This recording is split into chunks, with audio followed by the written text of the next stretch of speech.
कल था physics class 12 CBSE का पेपर एंड क्या ही पेपर था, स्पेशली सेट 3। वो पेपर देखने के बाद आई वाज लाइक ये बोर्ड का पेपर है। एक बार के लिए पेपर का छोड़ भी देते हैं तो सीबीएसई क्या कर रही है, कोई सेट टफ बना रही है, कोई सेट मॉडरेट, कोई सेट इजी, कोई इक्वलिटी नहीं है। पूरी साल मेहनत करो एंड रिजल्ट किस्मत के अकॉर्डिंग आएगा। अच्छी किस्मत रही तो इजी सेट आएगा और किस्मत खराब रही तुम्हारी तो टफ आएगा। एंड आई डोंट नो ये लोग एक लेवल का पेपर क्यों नहीं बनाते। कुछ दिन पहले सीबीएसई क्लास 10th मैथ्स का पेपर था एंड उसमें भी यही कंडीशन थी। कुछ सेट इजी थे एंड कुछ सेट टफ थे।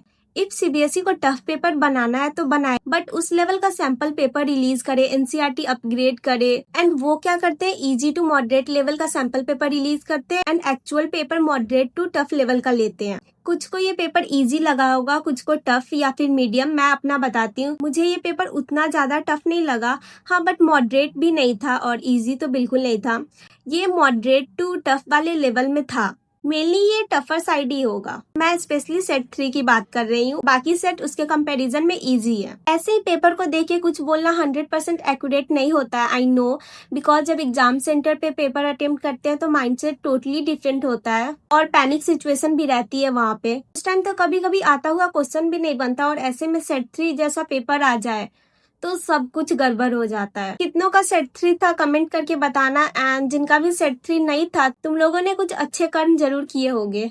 मैंने जब ये पेपर सॉल्व किया ना तो लास्ट ईयर के कंपैरिजन में ये थोड़ा सा इजी लगा ऑनेस्टली, बट मे बी तुम्हारा ओपिनियन अलग हो सकता है, इट्स ओके। मैं अपना बताती हूँ, मेरा ना फिजिक्स में ऑप्टिक्स वाला पोर्शन ना थोड़ा वीक है, बिकॉज रे ऑप्टिक्स इतना बड़ा है कि रिवीजन करने में बहुत लेंदी लगता है एंड वेव ऑप्टिक्स में थोड़ा कंफ्यूजन होता है, मतलब वो मेरा वीक है। असर्शन रीजन का फर्स्ट क्वेश्चन ही 13 नंबर वेव ऑप्टिक्स का था एंड उसके बाद 18, 19, 30 सारे ऑप्टिक्स के ही थे। सेक्शन ई का 31 भी था, तो मेरे ज्यादा मार्क्स तो यही कट गया ऑप्टिक्स में। वो मेरी गलती है टोटली।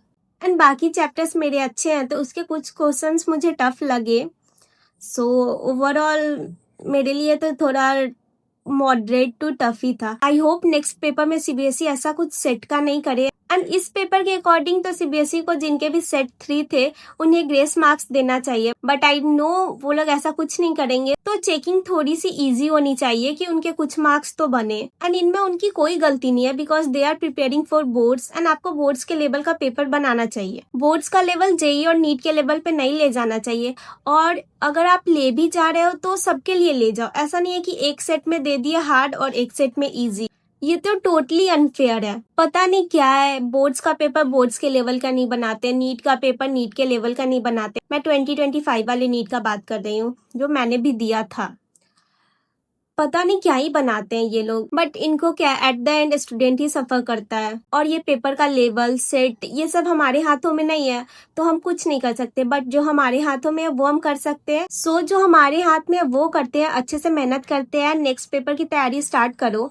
जो हो गया सो हो गया, अब टेंशन लेने से तो कुछ होगा नहीं, तो क्यों ना इसे छोड़ के नेक्स्ट पेपर पे ध्यान दो, कहीं वो पेपर इजी आ जाए। और अगर वो इजी आया और तुम इन चक्रों में नहीं पढ़े तो इसमें तुम्हारी गलती है, बिकॉज वो नहीं कह रहा कि तुम इन सब मैटर में पढ़ो। हाँ, उन्होंने ये गलत किया है, बट इसका मतलब ये नहीं कि तुम इसी में लग जाओ एंड अपना पढ़ाई या नेक्स्ट पेपर का प्रिपरेशन छोड़ दो। नहीं, वो तो करना ही है। सो नेक्स्ट पेपर का प्रिपरेशन अच्छे से स्टार्ट कर दो एंड ये सोचो कि you are not the only one जिनके साथ ये हो रहा है, बहुतों के साथ हुआ है। And may be next set तुम्हारा इजी आ जाए, दूसरे का टफ आ जाए, हो सकता है, प्रोबेबिलिटी तो है। एंड बहुत ज्यादा किस्मत खराब हुई तो नेक्स्ट भी तुम्हारा ही टफ आएगा। सो अपने लेवल पे प्रिपरेशन बहुत अच्छे से करो एंड जो हो गया सो हो गया, leave it and move on. Next paper में अच्छा करना है ना। मेरी तरफ से all the best and best of luck. May be luck के कारण तुम्हारा सेट इजी आ जाए, बिकॉज सीबीएसई तो ऐसा ही कर रही है।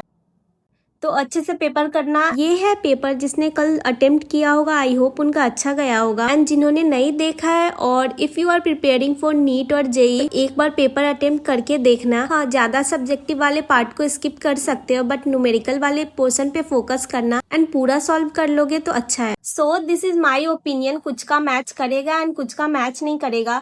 तो if you have another opinion तो तुम कमेंट कर सकते हो and share your own opinion. And channel पर नहीं हो तो सब्सक्राइब कर लेना। एंड हाँ, if you want this physics paper का पीडीएफ देन कमेंट कर देना क्वेश्चन पेपर, मैं अपने टेलीग्राम पे सेंड कर दूंगी। That's it for this video, bye bye.